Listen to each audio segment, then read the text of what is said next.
Hey, we're going to jump straight in. Can I ask you all to get Mentimeter up and running, for those of you that don't? Just like a little bit of background to start with. I have my own thoughts on where I think this might go, and we're very curious. That was just a real surprise. Starting to get a little better.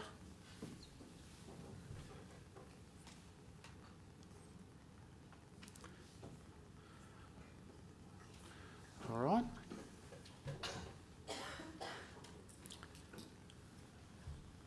Regardless, the presentation won't change, but a little bit of a curiosity. I'm actually happy to see the positive winning. Is that about all? I think it probably is. That's probably enough time. Great. So what I want to do now is, for some time, James has said to me, listen, take the lid off this, tell people some home truths about this works, how this works, this thing SEO. There's a real dark art. There's not a lot shared about it from within. So a few things that I thought, I'll just bring to your attention. You may or may not have heard this before. Providers will say to you, 20 keywords, page 1, 30 days. The numbers could be different, but the principle's still the same. Regardless of the amount of keywords, regardless of the amount of days, this is how they get around that. They will optimise your website for keywords that have low search volume in very low competitive locations, and you will be on page 1 relatively quickly. So the 20 keywords could be 30, the 30 days could be 60 days. It actually doesn't matter. Very quickly you would get on page 1, simply on the basis of low competition keywords, low competition geographical areas. You'll hit page 1. Said agency says they satisfy a contractual obligation. The problem with that is that it's brought no value to your business whatsoever. You may have got a little bit of traffic come to your website, but it's on low-hanging fruit keywords in areas that you probably don't want to service. So if you hear that one, certainly question it. Blogging and AI content. We've all kind of fallen in love with AI, and it's not necessarily a bad thing, but I think what we've done is, because it's got better and better, and we've probably all got a little bit better at the way we use it, we have started to put blogging content on our website for the sake of it. What I'm going to emphasise as the slides go on is we need to have a strategy behind blogging. So blogging has to support the core pages to our site. So we don't want to blog for the sake of it. And I've got a great case study coming up later which shows how blogging really supported a strategy. And with no strategy behind it, don't do it.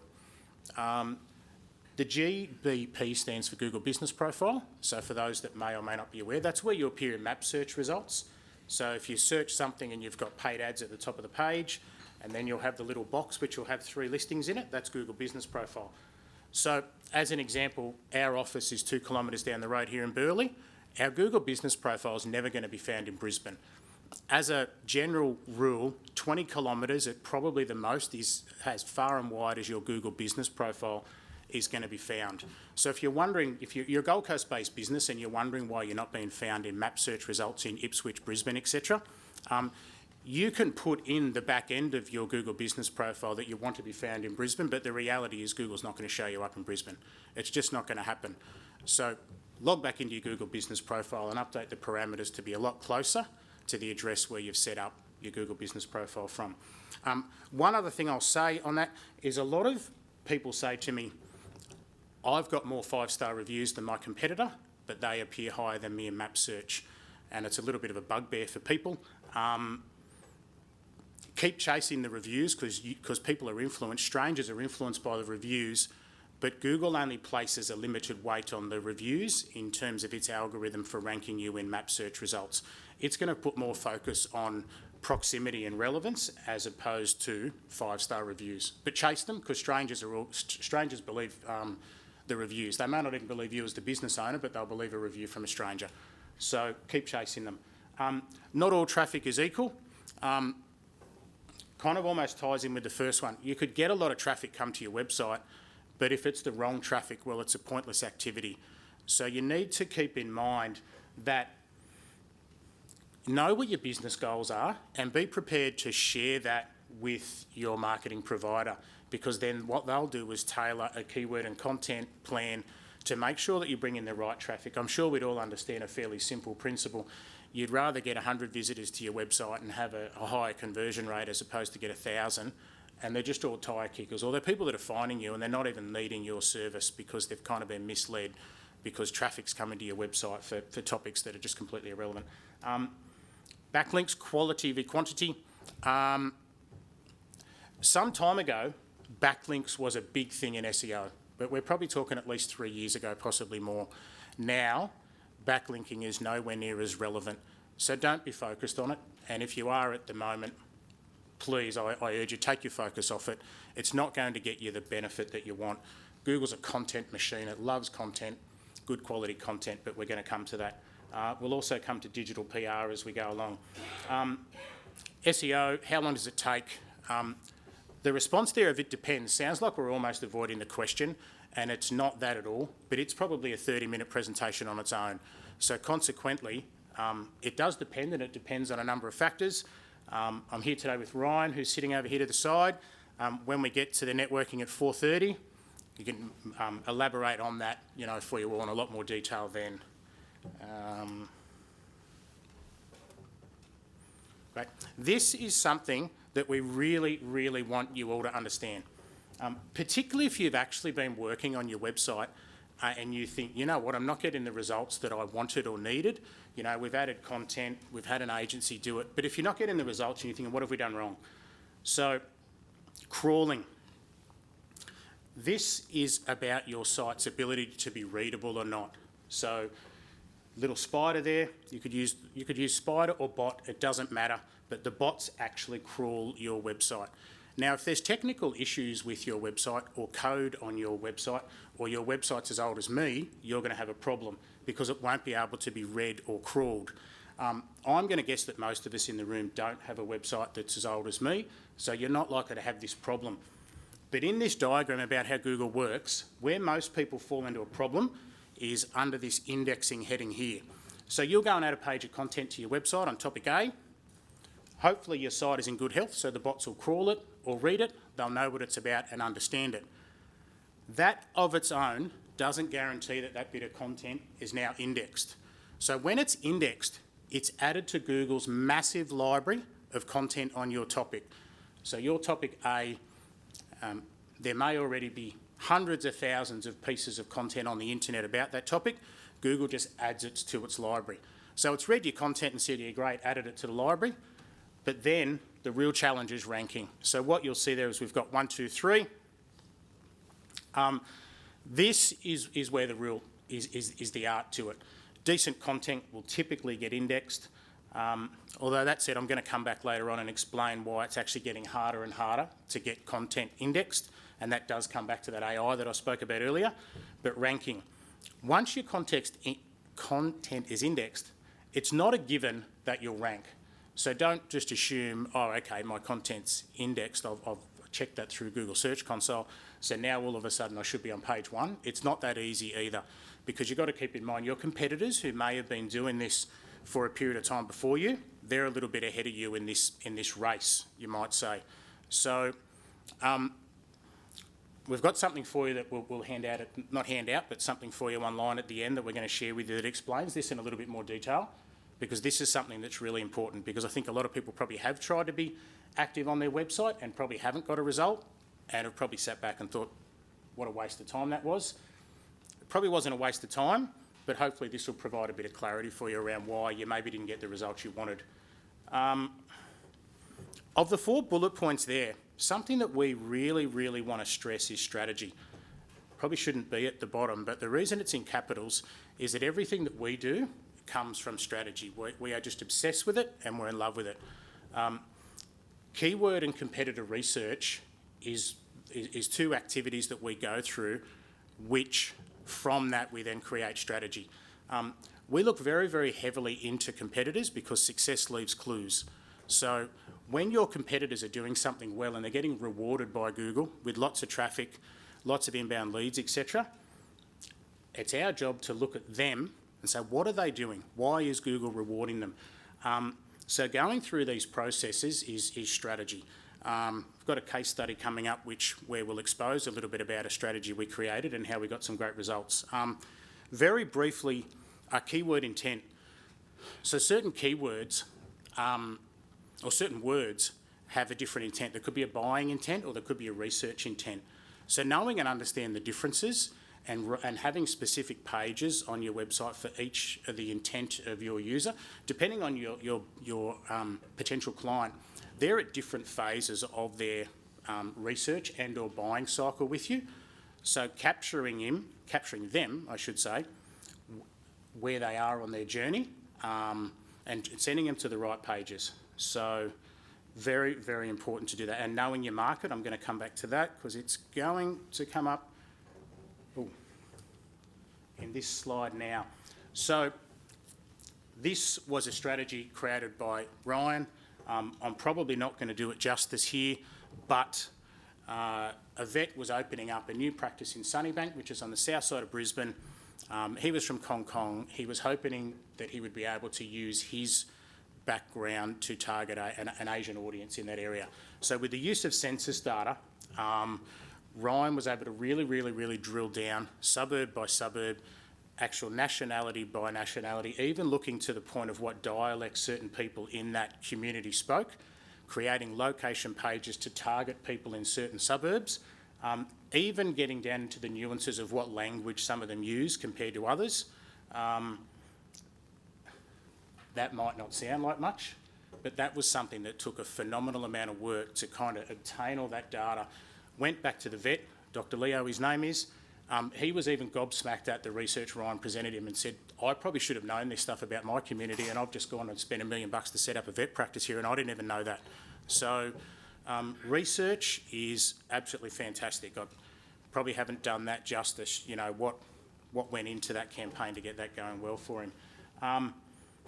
So content and should I use AI? As I said earlier, we love AI. It is convenient, it is fast, it is cheap. It's probably getting better, and I think us as users, we're getting better at using it because I think we're learning you've got to put better info in to get better info in return. Just because you can do it fast doesn't necessarily mean you should. Our SEO team went to an event in Sydney just before Christmas where a guy named Gary Isles, who's the head of content at Google, was there. He got up and politely and softly bagged AI, said it's put a hell of a lot of content onto the internet in the last few years. And now this ties back to that indexing point I raised earlier. Because AI and every man and his dog thinks he's a copywriter and they've gone and added content to the internet, well, Google's servers have got really full. So they've all of a sudden now got a bit cranky and said that indexing process that I mentioned to you earlier in your crawling indexing diagram has got a little bit harder because they're now expecting a greater quality because there is so much content on the net. If you go and add another page of content to the internet that is already on a topic where there's an absolute truckload of content, they're saying, well, the bar has to be higher. Otherwise, at some point in time, their servers will literally run out of space. So the thing I really want to put out there is quality over quantity again. 3 pages of great quality content on topics that users are looking for is going to be far greater value to your site overall than 10, 15 pages on topics that the reality is no one's looking for. So blogging as a strategy really does work though, although we've kind of said don't necessarily do it using AI. It does work, and I'll show you a great case study now of how it works. So we have a client who's a workers' comp medical negligence lawyer. He's based down on the border at Coolangatta, so he has the ability to service people on both sides of the border. One of the first things that, again, another great strategy and run by Ryan, so I'm not going to take the credit, but the legislation on both sides of the border in this area where this guy works is very different. In New South Wales, it was almost open slather, but in Queensland, it's very, very heavily regulated. So what we could do in terms of the marketing online in Queensland was very, very, very, I don't know if I should go so far as to say minimal, but we didn't have anywhere near as much scope. He was scrutinised quite heavily to the point where you now get to that website and it's almost that if you're a New South Wales resident, go left, and if you're a Queensland resident, go right. And the strategies are very, very different because the way we've been able to promote in either state the strategy is chalk and cheese just because of the governance that each state is under. New South Wales, there was almost a lack of governance, which was actually fantastic, but yeah, very, very hard. So there's a lot of blog content went onto this site. Some of you might not be able to see some of the numbers there, but you can see a great gradual incline in the traffic there. Ryan's a little shy about this, but what we did, Renee's the general manager of our company, decided that we would enter this campaign in an award, a global award. Shy Ryan didn't like the idea so much. One of the competitors we were up against was this very small company called Coles, and they had a big agency in Sydney. Long story short, we won the category, thanks to Ryan. But the point I really want to get to there is we won because of the strategy. That is what I'm really trying to emphasise as the take-home. The time that went into strategy, you know, what we find is when people call and they say, I want to start an SEO campaign, because they've made up their mind, they want to start that afternoon, and we may well be starting that afternoon, but the strategy could take a week or more to put together. And then we're going to come back to you and say, hey, what about this? Does this suit where you want to go? If these people are coming into your site, are they the people you want coming to your site? So there's a lot to strategy, you know, that meets the eye. Okay, Menti meter, please. Again, no right or wrong. We have our views on what we focus on, and I'll share that in a moment, but just pretty keen to see where we all sit on this.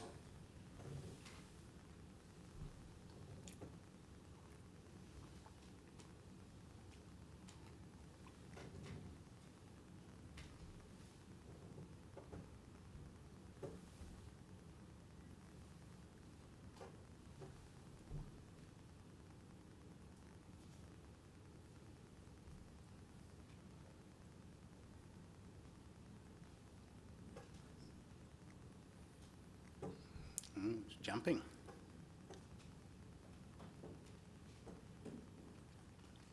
All right, I think from that we're probably there.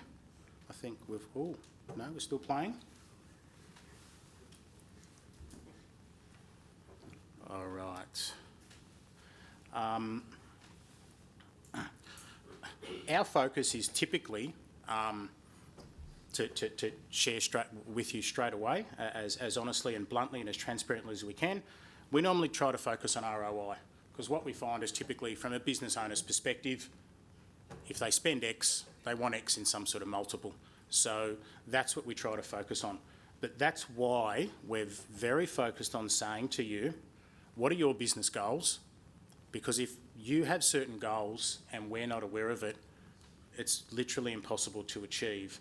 So what we have found, though, is that a combination of the increase in traffic, the rankings improvement, and the increase in inbound leads is probably going to amount to an increase in ROI in a pure monetary sense. So achieving those top few is going to probably give you what you want, I should say, in an ROI sense.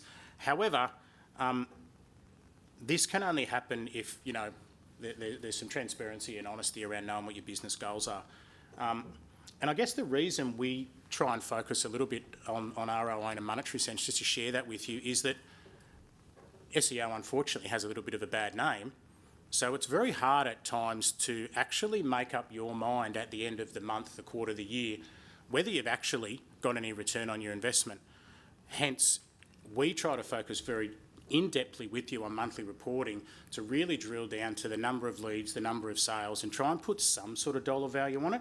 It's not always going to be completely accurate and perfect, because it probably can't be. But what we do want to do is ensure that we've tried to got, you know, some sort of yardstick to measure from.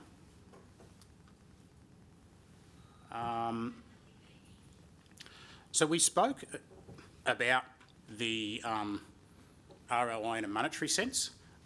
This is actually an example of where ROI in a monetary sense was of no interest to the client at all. So as you can see, the Gold Coast Suns, the footy club, we built a website for them. They were on the main AFL website, which is controlled by Telstra, and they had no control over that whatsoever. So consequently, they had no control over how they were promoting their hospitality and corporate sales side of it, you know, the chairman's lounge and all those things on game day. They did have, you can see down the bottom left, this mysite.com website. It was terrible. It looked like my 9-year-old son built it. But consequently, that was all they could do at the time, though, because they didn't have access to the main site.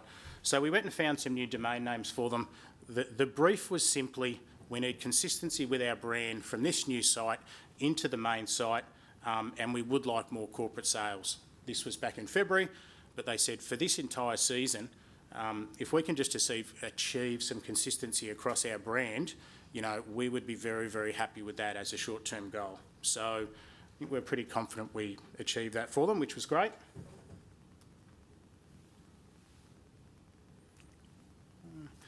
Another Mentimeter. Again, no right or wrong. Just wondering what channels we're all relying on at the moment.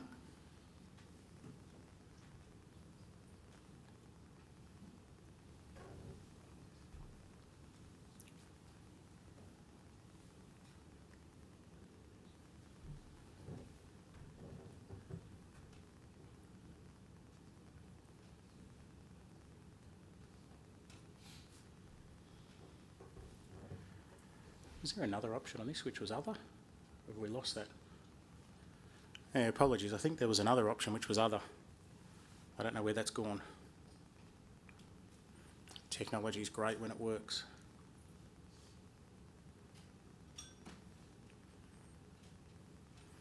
All right.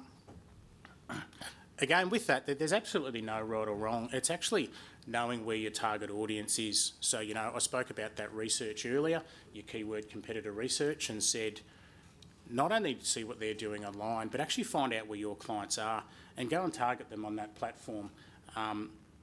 There are certainly plenty of industries that go better on social media than what they do on Google. So you certainly need to know that. There's no point putting energy, effort, budget, etc. into promoting your business on a channel if your audience is not there. It's just a fairly simple logic, really. So the future of search, digital PR.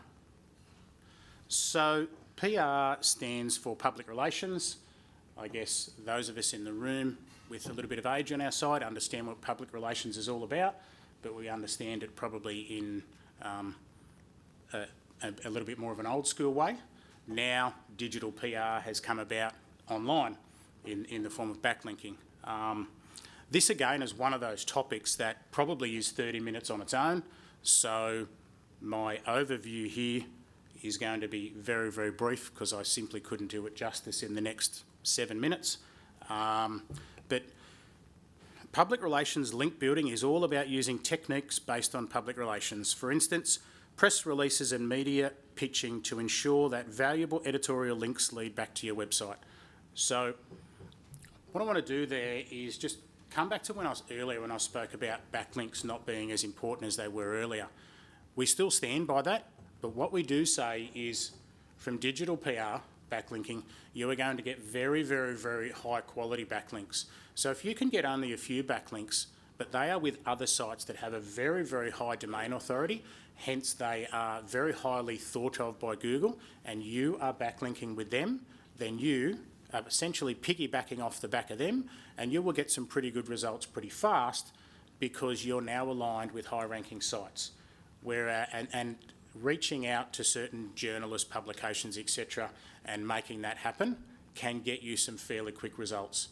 What you've got to realise, though, it's no guarantee. It's a process, but it is the future. It's something in SEO that we can't ignore.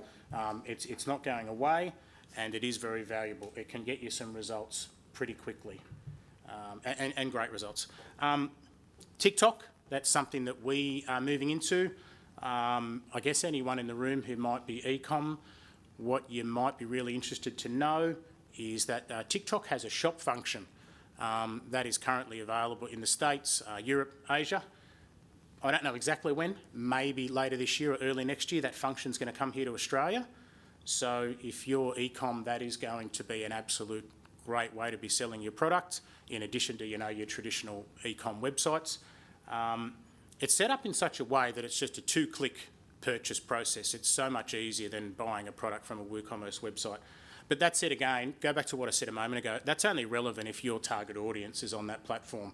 It's typically younger people, but that said, just because, say, we, as older people in the room, might not be into TikTok, if you know your audience is on TikTok, you can't ignore that. You've got to be going to that platform. Instagram and YouTube, again, you've got to know that your audience is there, but we've actually specifically put there YouTube SEO. If you have a lot of video out there, you can do far more than just adding it to your own YouTube channel. It can be optimised in the same way that Google can, so keep that in mind. Voice and image search, I think a lot of us probably already know, we've all probably stood there at times and just spoken into your phone. Probably what you need to realise, that the take home there is that what you might say into your phone verbally when you're searching for something can at times be very different to what you might type if you just actually sitting there at your laptop. So we need to keep those things in mind when searching, when optimising our site for our users. AI overviews, not in Australia yet, but we've put it there because the heading was the future. No guarantee it'll get here yet, but if it is, it'll certainly be the focus of our next presentation. And it'll be Ryan here on stage over me because he is all over that, absolutely loves it, is devastated that it's not here yet. So, but it is something that if it does come, it's one of those things that can't be ignored. I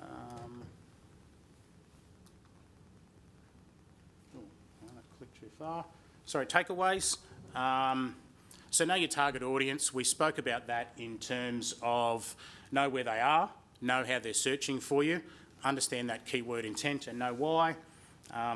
Set your business goals and be open and willing enough to share that with the provider so that, you know, when that communication, that transparency exists, you can then judge, you know, in a fairer manner whether, you know, your SEO campaign's working.